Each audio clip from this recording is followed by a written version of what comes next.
안녕하십니까. 반갑습니다. 서민과 뉴스TV의 홍영표입니다. 저는 전직 기업인이므로 동명이인인 여당의 전 원내대표 홍영표 의원과 혼동하지 마시기 바랍니다.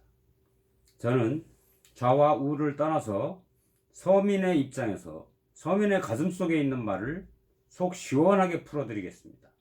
뉴스와 관련하여 서민들은 정말 어떻게 생각하고 있을까? 그 뉴스에 대해서. 그리고 어떤 말을 하고 싶을까? 서민 여러분의 하고 싶은 말을 대변해드리는 채널입니다. 구독과 좋아요 버튼으로 많이 응원해 주시고 댓글로도 많이 격려해 주시면 감사하겠습니다. 오늘은 한 유튜브 영상을 참조를 했습니다. 제목은 문재인 대통령이 가지고 있는 세 가지 두려움은 과연 무엇인가? 문재인 대통령이 갖고 있는 세 가지 두려움은 도대체 어떤 것인가? 지난 2달 온 나라를 대결의 구렁텅이로 몰아넣고 있는 일들은 어떻게 시작되었는가? 어제 광화문 집회부터 짚어보겠다. 서초동은 조국 수호, 광화문은 조국 아웃. 서초동은 200만, 불과 닷새 뒤 광화문은 300만. 아니, 야당 원내대표 말처럼 서초동 인파를 계산했던 민주당의 셈법으로 계산한다면 광화문은 2천만이었다. 이렇게 말해놓고는 입이 쓰다. 광화문에 나온 사람들은 옳고 그른 것을 따지러 나온 사람들이 아니었다. 그들은 뻔뻔함을 참을 수 없어서 나왔다고 한다. 난생 처음 광화문에 나왔다고 한다. 문재인 정권의 잘못은 외교, 안보, 정치, 경제, 사회 이것저것 수없이 열거할 수 있지만 그중 결정적인 잘못은 나라를 두 동강 내는 것이다. 국민을 거리로 내모는 분열의 정치. 서초동 대 광화문. 세력 대결은 안 된다. 200만, 300만. 조국 대전투. 위험한 광장 대결. 국민일보, 한겨레, 한국일보 등등 여러 성향의 언론들은 제각각 문제점을 짚고 있다. 국민을 거리로 내몬 분열의 정치는 누구의 책임인가? 조국 책임? 윤석열 책임? 이해찬 책임? 황교안 책임? 아니다. 모두가 알다시피 그 책임은 오로지 문재인 대통령에게 물을 수밖에 없다. 대통령 한 사람이 이렇게 많은 문제를 만들고 이렇게 국민을 두 동강 내서 거리에 싸움터로 내몰 수 있는지 놀라울 뿐이다. 조선일보.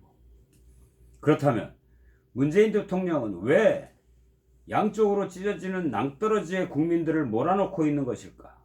왜 그럴까? 조선일보의 김광일 논설위원이 분석해 본 바에 따르면 세 가지 두려움이 그에게 있기 때문이라고 합니다. 첫 번째는 도전받고 있다는 두려움입니다. 과거 어느 시절에는 이른바 3대 권력기관의 정치적 파워에 어두운 본질이 숨어 있었다. 검찰, 국정원, 국세청, 바로 이 세 곳입니다. 이 세 곳은 대통령의 입안에 든 혀처럼 대통령의 손발처럼 움직이면서 대통령을 도왔습니다. 대통령은 사람이 먼저다 라고 하는데 윤석열 검찰총장은 사람에게 충성하지 않는다 라면서 문 대통령과 청와대에 대놓고 도전하는 모습을 드러내고 있습니다. 국정원장도 국세청장도 다른 고위 공직자들도 중앙정부의 일반 공무원들도 심지어 민간 총수들도 다 문 대통령이 윤석열 총장을 어떻게 다스리는지 지켜보고 있다. 그들은 언제든 감히 대통령에게 등을 보일 수 있다. 그것이 문 대통령은 그들의 도전과 말 없는 관망이 현재 매우 두려운 것이다. 참 예리한 분석인 것 같습니다. 둘째, 문재인 대통령에겐 무시당하고 있다는 두려움이 있다. 무시당하고 있다는 두려움. 1965년 이후 최악의 한일 관계에서 벗어나지 못하고 있고, 아베 총리는 문재인 대통령을 대놓고 외면한다. 트럼프 대통령은 정상회담 때마다 곁에 앉은 문 대통령을 마치 투명인간 취급하듯 혼자만 기자회견을 한다. 그렇다고 북한 김정은과 중국 시진핑 주석이 곁을 주느냐? 그것도 아니다. 김정은은 트럼프에게조차 문재인 대통령을 흉보면서 트럼프하고만 대화하고 협상을 하려고 한다. 시진핑은 북경에 찾아온 손님인 문재인 대통령을 혼밥 먹게 했던 일이 상징하듯 정상적인 파트너 대접을 아예 하지 않는다. 정상들끼리 모이는 국제회의에서 문재인 대통령이 느끼는 외로움은 생각보다 심각할 수 있다. 그 왕따, 스트레스는 상상 이상일 것이다. 회의장 한번 갔다 오면 침대에 누워야 할지도 모르겠다. 문제는 이러한 무시당하고 있다는 두려움이 때로 어떤 정치인에게는 아집을 피우게 만들고 감당 못할 일을 저지르게 만든다는 점이다. 여기서 한 가지 빠진 것을 보충해 드리고자 합니다. 유럽의 정상들입니다. 예전에 유럽에 갔을 때 북한의 제재 완화를 해야 된다. 그래야 빨리 비핵화를 앞당길 수다. 그렇게 유럽 정상들을 막 설득을 하고 다닐 때 프랑스 대통령이 그랬습니다. 그 나이 어린 프랑스 대통령이 지금 유엔 제재가 진행되고 있는데 북한이 비핵화라고 확실히 약속도 하지 않았는데 무슨 제재 완화냐. 문재인 대통령이 아주 심하게 면전을 당했습니다. 프랑스 대통령의 말이 옳습니다. 미국도 현재까지도 그러한 입장을 고수하고 있습니다. 무슨 제재 완화 꿈도 꾸지 마. 박수를 보냅니다. 그러나 문재인 대통령은 끝없이 어떻게 하면 북한을 도와줄까? 어떻게 하면 북한에 잘 보일까? 어떻게 하면 북한의 심기를 안 건드릴까? 북한에서 오지랖 떨지 말아라고 욕해도 아무 말도 못하고, 삶은 소대가리라고 대통령을 욕해도 아무 말도 못하고, 도대체 뭐하고 있는 것입니까?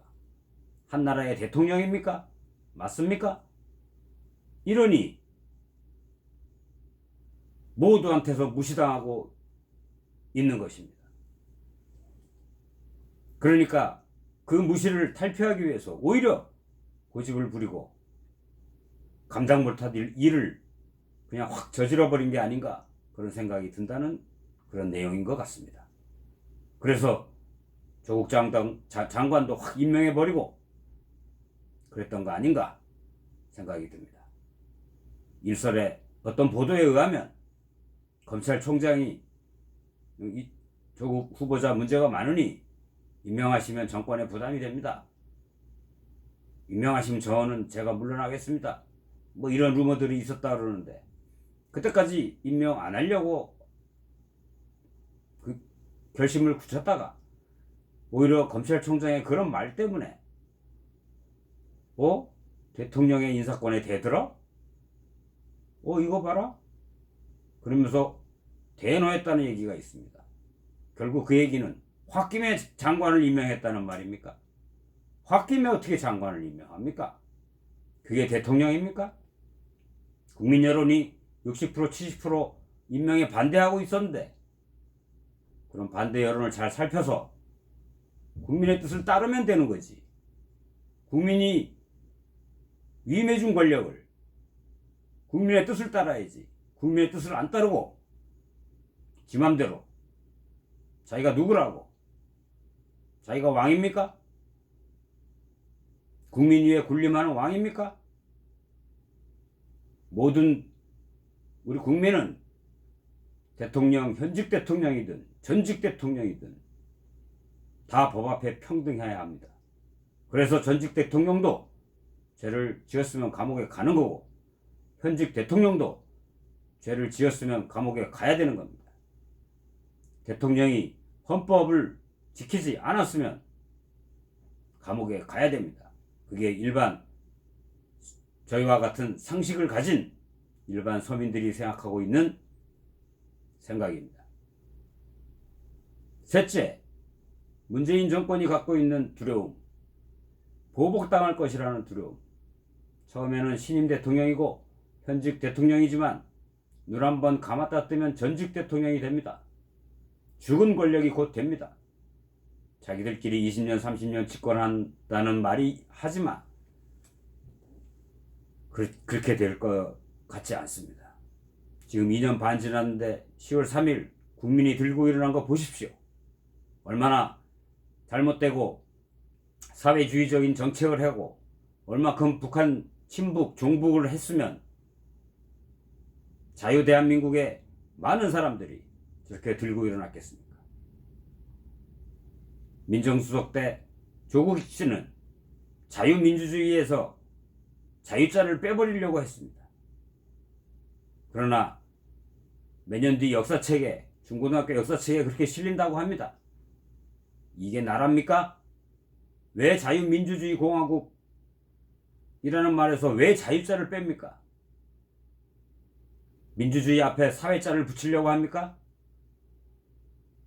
사회주의자라고 얘기했던 조국 장관을 임명하고 그거를 옹호하는 대통령을 볼 때 분명히 이 나라를 자유 대한민국이 아닌 자유민주주의 대한민국이 아닌 사회민주주의 대한민국으로 가려고 합니까? 중국처럼 경찰의 권력을 강화해서 검사를 무력화시키고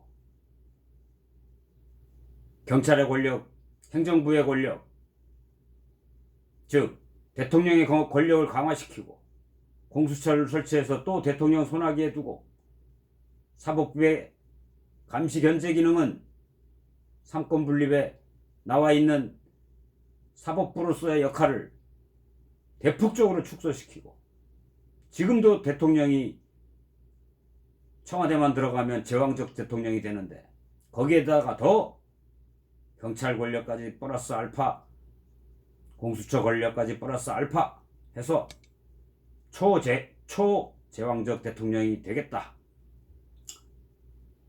이 무슨 말도 안 되는 발상입니까? 자유민주주의 대한민국은 입법부, 사법부, 행정부가 삼권 분립이 확실히 되어야 됩니다. 대통령이라 하더라도 국회 비준을 받아야 될 건 받아야 됩니다.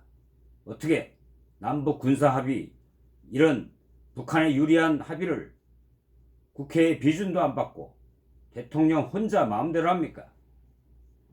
국민이 가만히 안 둡니다. 대통령 마음대로 하는 나라. 계속 이어가겠습니다. 그러나 9월 9일 조국 장관을 임명한 날부터 대통령의 레임덕은 시작됐다고 보는 많은 전문가들이 있습니다. 저희 일반 시민들도 그렇게 보고 있습니다. 왜?